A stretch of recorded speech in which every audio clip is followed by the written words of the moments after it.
Hello everybody and welcome to the Anime Apparel Company YouTube channel. I'm your resident superhero nerd Aaron Waller, and in today's video I wanted to talk about the brand new rebooted kind of movie, The Suicide Squad. Now this is somewhat of a reimagined Suicide Squad that we saw back in 2016, and you can tell because they added "the" at the beginning of it. Now it's The Suicide Squad instead of Suicide Squad, or you can just call it Two Suicide, Two Squad. That is a terrible joke, but I wrote it in the script, so it's gotta go in the video. The Suicide Squad is directed by James Gunn and stars Margot Robbie, Idris Elba, John Cena, and Joel Kinnaman. And it sees supervillains Harley Quinn, Bloodsport, Peacemaker, and a ragtag group of Bel Rev convicts join Task Force X and head to Corto Maltese for a mission they may not come back from. And in this iteration of the Suicide Squad, it only comes 5 years after the disastrous 2016 flop that was Suicide Squad.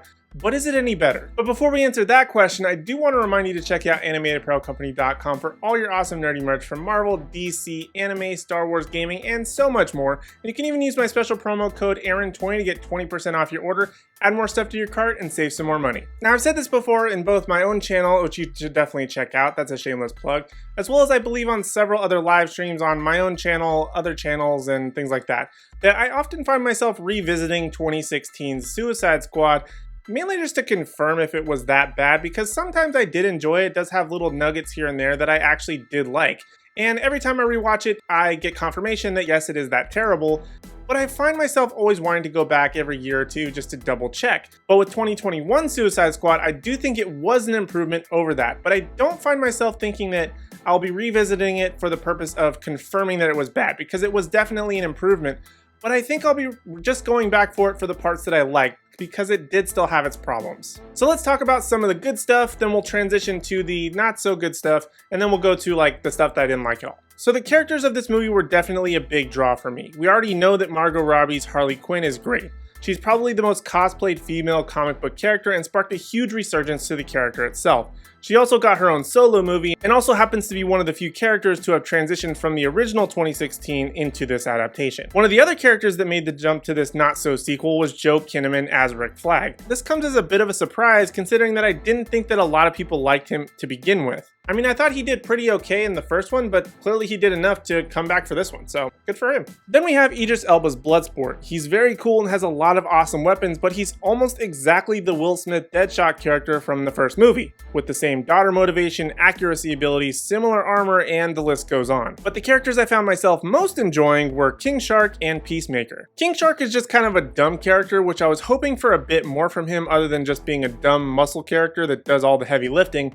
but he does add a lot of the humor, and the graphics for him were impeccable. I was blown away anytime his character was on scene, whether it would be in a big action sequence or just him standing there looking dumb. And then there's Peacemaker, who's played by John Cena, who was probably one of the biggest surprises for me. He's way over the top, hilarious, and though his story didn't develop as I would have preferred it to, in the grand scheme of things, he was an interesting and fun character. I mean, they liked him so much even during the filming of this that he got his own show greenlit on HBO Max for multiple seasons, so I should have known something good was coming, but also when they start putting the cart before the horse, a little bit of concern comes in. But good to find out that I actually did like this character, so now I look forward to that series. Plus the scene where Peacemaker and Bloodsport take down a camp competing with one another is absolutely hilarious and brutal at the same time, and probably one of my favorite scenes of the movie. And speaking of brutality, this movie holds no punches when it comes to blood, gore, or destruction. I think this aspect of the movie left me feeling a little bit more middle of the road, as I believe these characters would be in the most brutal of situations and use any means necessary, but there are times where you become desensitized to it because there's just so much. Oftentimes it even reminded me of the Expendables franchise with how brutal and over the top some of the kills were. And even the story itself is kind of an on the fence topic for me.